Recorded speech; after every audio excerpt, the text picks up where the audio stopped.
It's seared into my memory. The first moment I saw her face.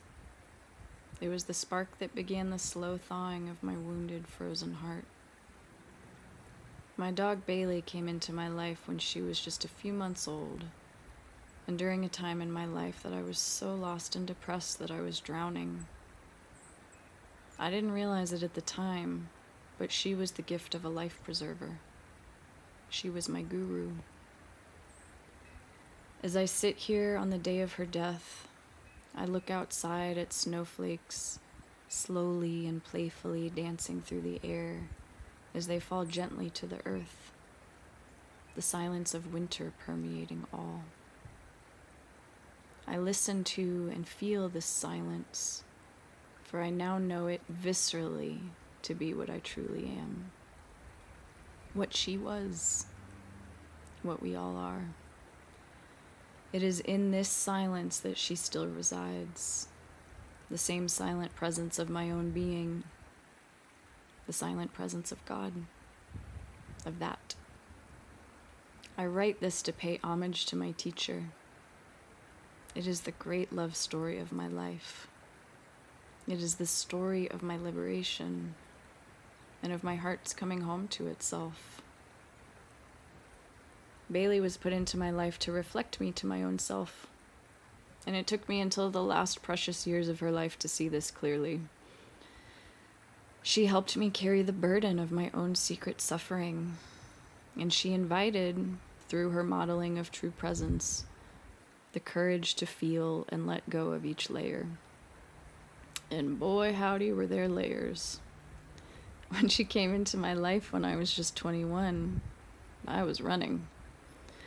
I was running from grief, from pain, from trauma, from abandonment, from heartbreak. But mostly I was running from myself. I unknowingly projected all of my images onto her, and she carried them with a fierce and unconditioned heart. I unconsciously made her my mother, my father, my aborted daughter, my family, my dying sister, my fantasy husband, my best friend. She was on the receiving end of every innocent and unhealed pattern that came down to me through my family line and made up my false self. Rage, violence, criticism, emotional unavailability, overgiving, martyrdom, perfectionism, control, helplessness, helper, victim, perpetrator, and fear, among many, many others. She carried it silently, without complaint or judgment. She saw in me the deeply wounded child, desperate for love and presence. My, how she loved that child. She taught me to be myself, to be real, to be vulnerable, to be witnessed, to be held. She loved me in my rage, my sadness, in the moments I was suffering so deeply that I wanted to end it all, and even in my mistreatment of her. She loved me in my confusion. She never asked me to be other than I was right then in that moment. She never tried to fix me or change me. She allowed me to be lost, to be asleep to the truth of myself. She allowed every part of my conditioning to be just as it was. And in that way, she was God in form. She was the ministry of presence in my life. We also had many, many adventures together. She got to be a city-dwelling dog, a van life dog who adventured with Henry and I across the great and beautiful expanses of the United States, and a good old country dog. She lived in apartments, condos, in a home with open land, and in a 20-foot trailer. She saw the Rockies, Appalachia, the Sonoran Desert, and the ocean. She played in snow and sand and streams and rivers. We hiked the national parks of White Sands and Yosemite and Canyonlands and Smoky Mountains and Saguaro and Zion, among others. We spent time with our feet in the Gulf of Mexico and in the clear streams at 12,000 feet in the mountains of northern New Mexico. She met cows and goats and pigs and chickens and birds and snakes and llamas and deer and a miniature horse named Peggy, and even befriended a Komodo dragon in Arizona. Her nearly 16 years on this earth were immensely full and rich.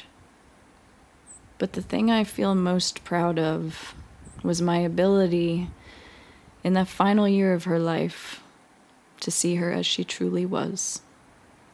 To see her without the lens of my own ego or self, obstructing the complete wonderment and perfection of her.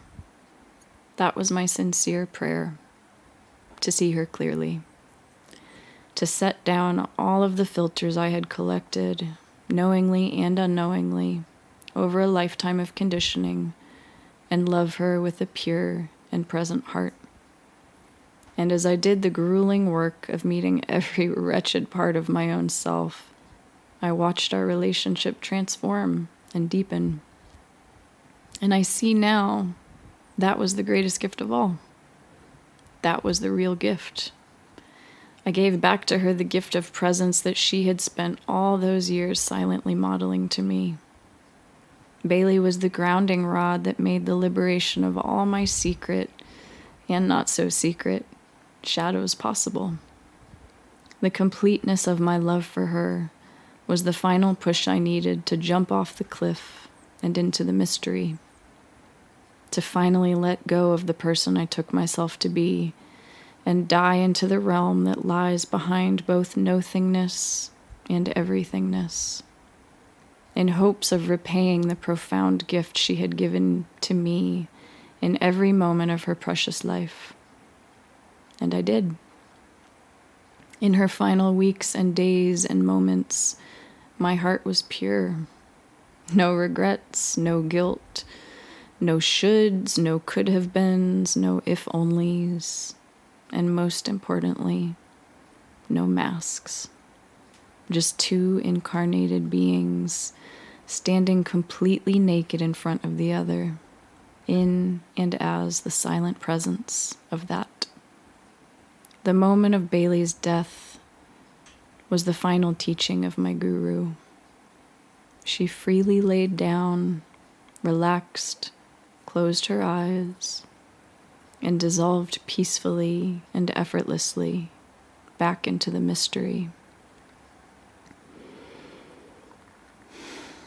I can only hope to embody the presence she taught me and to carry it and share it with authenticity, with love, and in truth, with a heart as light as a feather, and in that, carrying my teacher with me.